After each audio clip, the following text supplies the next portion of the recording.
be presenting on the Malaysia Development Corporation. Our group consists of me, Drew Himmelreich, Raju Sakara, and Yuya Ota.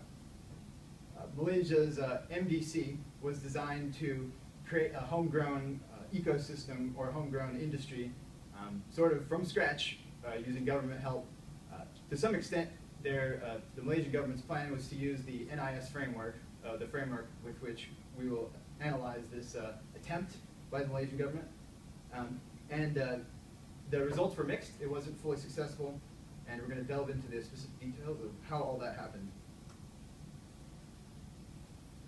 First, NIS is National Innovation System. It is a definition of a framework that we are going to use to analyze the success or failure, I suppose, of this setup by the Malaysian government. It has 3 elements in it. First element, and they're all interrelated, so they all need to work together jointly to achieve the goal. The institutional and structural settings have to do with the government institutions, the environment that the business is operating in. Innovators and supporting institutes would be universities and R&D centers, sometimes government supported and sometimes private. And the final aspect is the ability of the country in question to transfer the technology and the knowledge and skills from the multinational corporations that are in their country to their own domestic labor pool. It's a defined framework for evaluation, so this is a specific methodology that we're going to be using to analyze this setup. So a little bit more specifically, the institutional settings basically determine the boundaries of innovation, and that, more simply put, is the ability of companies that are engaged in this ecosystem or this framework to achieve certain goals, whether or not they be manufacturing goals, or in Malaysia's case, they wanted to create a knowledge-based economy. One country might conceivably make a manufacturing attempt at the same thing, but it's defines the boundaries of where we're going to be going with all this. The innovators and supporting institutes, again, they're colleges, universities, R&D centers, as I explained. And then, of course, what are those factors that would induce an MNC to place their portion of their company in your country that is going to be transferring useful technology and skills to your people, and is not just a low value-add operation. These factors are very important to, and they're working together is very important to determining whether or not an attempt like this will be successful. There are 4 examples of countries that did something where they created almost from whole cloth, but to some extent drew their own domestic industries using a similar framework, something which on the surface might appear similar. But as we'll see, there are key differences. So this interrelationship was functional in those 4 cases. Those 4 countries are Singapore, Taiwan, Hong Kong, and South Korea, of course. Okay, moving on. So this is Malaysia's attempt. The fact that we don't really hear about it regularly seems to indicate that it wasn't successful, but what were the specific successes and failures that they had? First of all, Malaysia was using this knowledge economy, this multimedia supercorridor that they were creating, locations in the country called Cyberjaya and Putrajaya, which are just south of Kuala Lumpur, to sort of have the nexus, the nascent form of their networks, using the NIS framework, which would allow companies to interoperate with one another and support each other in the ways that would be required to have a healthy and internationally competitive industry. Those 4 countries that I mentioned, they were successful in doing this. Each of the successes that are sort of characteristic of those companies, for example, Taiwan Semiconductor Manufacturing Corporation in Taiwan has many supporting industries and companies that work together with it to achieve its goals. For example, TSMC does not create any processor designs, they simply manufacture them. So those designs are being made by outsourced companies. So in theory, Malaysia would have to have supporting industries that would make these industries work together in a joint fashion. Malaysia's problem was that they're mostly labor-based. They're primarily agricultural country. Like all countries, when they start their development pathway, they're going to start in the primary sector. The 4 countries that I mentioned earlier all went through, however, a secondary phase where they were in the manufacturing sectors for an extended period of time. And finally, at the end of that process, they moved to service-based economy.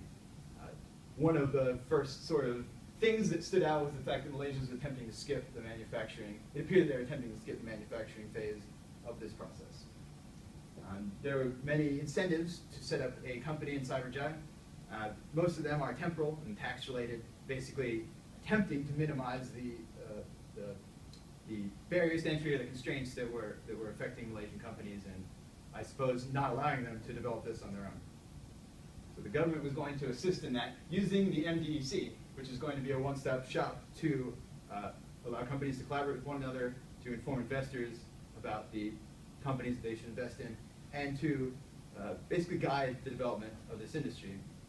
One possible issue is that this is a little bit overly controlling. Some of the other countries that we have as examples here had more or less completely independent organizations, although they were government influenced. They weren't selected or divided, good from bad, by the government. The South Korean chaebols, for example, although they had some degree of government support, were not chosen by the government to be part of an industry framework, an ecosystem. It's definitely a different thing with MDC. And then, of course, the foreign and domestic relationship was very important. It was going to attempt to get those multinational companies to put their high value-add operations into Malaysia. Okay, so the government, like I said, was going to select some companies, one in particular, 7 flagship companies that were going to guide the development of this process. It doesn't appear that they got the right advice from the companies that they picked, because this attempt was largely unsuccessful, certainly to the extent that they wanted it to be. The idea here was to define the standard, sort of like Wintel standard in the computer industry, around which the companies would collaborate and would form their ecosystem. Okay.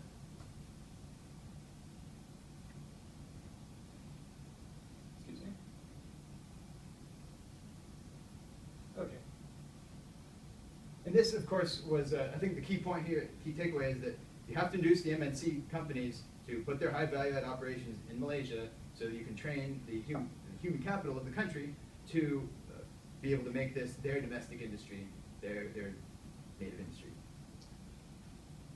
They hoped that they could achieve the same levels of success as the Asian tigers, but they were not successful to that extent.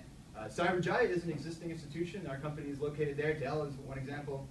But this idea that they would use this as a springboard to being a so-called developed nation within 20 years was not successful, and the explosive growth that they envisioned in their sort of pie-in-the-sky vision did not come to pass. However, there was some success, mostly, it seems, because of the tax incentives, but we'll go into more detail about that in a second. There was one consideration worth noting. There was preferential treatment to expatriates. The idea was to import the high skilled or the high knowledge workers to initially do these jobs that were going to be the foundation of their knowledge economy that they're creating with this multimedia corridor. But eventually that would be taken over by Malaysians.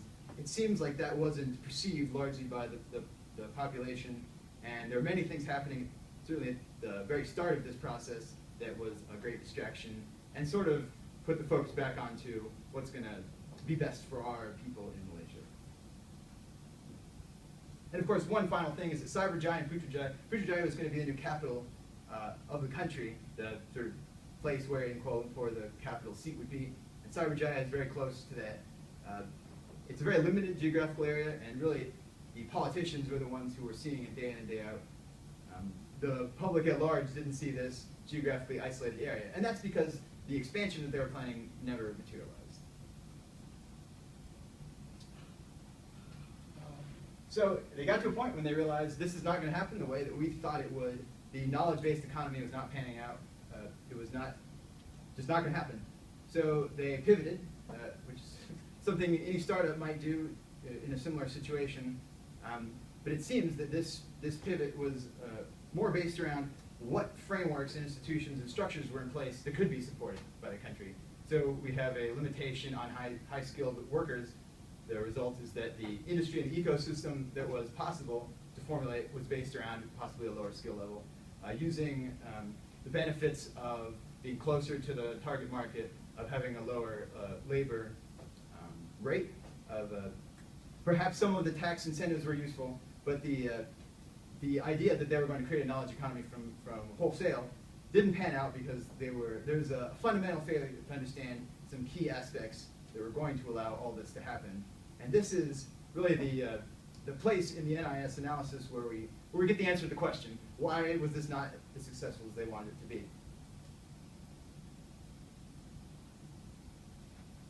So the first issue is they had several serious challenges that they never really addressed. There are really dozens, but we're going to take the most important ones. It's instructive now to look at the other countries in this example. I think the best one is Taiwan, with Taiwan Semiconductor Manufacturing Firm, which sprung out from a university. And then the Samsung, part of Samsung, which manufactures mobile phones, also has a chip fab. They sprang from their chaebol. So their respective institutions of these countries that had an interrelationship, a market, a industry that was based on interrelationships between various firms. Those abilities were leveraged in this case, but Malaysia didn't have the ability to do that. And part of the reason was some of the misalignment in the strategy. So Malaysia's strategy would have been, in theory, to have this knowledge economy be the center of their efforts as a government. But Malaysia is far more successful in petrochemical and in palm oil plantations. If you drive across Malaysia, you can see almost all the rainforest has been replaced by palm oil plantations. It's a very successful industry for Malaysia, and there are several reasons why, which will become clear in a second, but it basically aligns with the nature of their country and the government policies that are already in place. So this attempt was sort of one example I like to use is to compare Southwest's competition with Continental. The Southwest had their alignment of all their activities, which produced their competitive advantage. Continental tried to do the same thing by having 3 or 5 of those activities, but not all of them. So the result was they were not successful. And it's the same thing with Malaysia here. They tried to sort of mimic the success of these other countries, but they didn't have all the factors in place, and they didn't fully align their entire government policy with this goal. One of the clear ones is the 1997 economic crisis, when Mahathir put in capital controls, basically preventing foreigners from withdrawing, converting their Malaysian ringgit into whatever international currency. So this is absolutely destructive to FDI. It destroys trust in the government. And then some of the agreements that were in place with this cyber giant, with this multimedia corridor, were invalidated immediately by the use of capital controls. I mean, companies were guaranteed unlimited access to funds, the convertibility of those funds, and they weren't just because of the economic crisis. So the first thing that hit, and they violated their whole framework. The next thing is there's some agricultural pollution there. So a country that's going to be based on high tech, right across the Straits of Malacca, we have Sumatra, and Malaysian-owned companies do slash and burn agriculture there, Sumatra, and the smoke blows across the Straits of Malacca and settles in the Klang Valley for 3 months every year. It's basically toxic gas, and it's 10-foot visibility, and it's really not good. It's more aligned with a agricultural type of a country, a primary sector country. And the success of the petrochem and the palm oil plantation shows that perhaps that kind of approach is more aligned with the strategies that Malaysia uses in other areas of their country. There's also sort of a positive discrimination towards the majority in the country and some ethnic issues between the Chinese and the Malays. The Chinese tend to be, for the most part, the entrepreneurial class. So when we're talking about small and medium enterprises, they would be the ones probably with the higher marginal propensity to make the risky investment.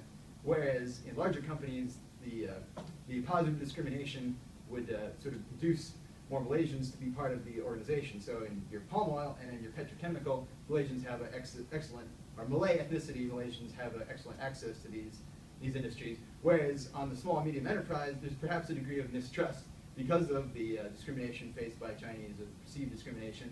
And really, when you're looking at Taiwan's model, the TSMC model, sprung from university, in Malaysia, the Malays and Chinese don't even attend the same universities. They have a parallel system. So there's not the ability to mesh and have this supporting infrastructure of knowledge, which is going to help both sides. Just briefly here, we have the examples of the 4 countries and why are they successful. You can basically take anything here and see that it's evidence as to why this would not work in Malaysia. They had part. Sure, they had part. they had the theory behind it, but they weren't executing successfully. Just one final thing. This failure of executing alignment of activities is essential in strategy, and they just didn't do it. They didn't align their activities, and so they couldn't expect a successful outcome. They tried to create an area where this would form on its own, but they didn't provide the tools and the freedom to have that happen. And then they were putting in policies which were being counterproductive to that end.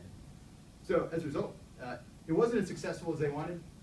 Cyberjaya does exist, like I said. It's basically just a tax-free area. It's not a center of the knowledge economy for the 21st century. Shows the difficulties of creating this from scratch, and that the complexity of doing it. And this success that happened for these 4 countries is actually very rare and a very hard thing to emulate.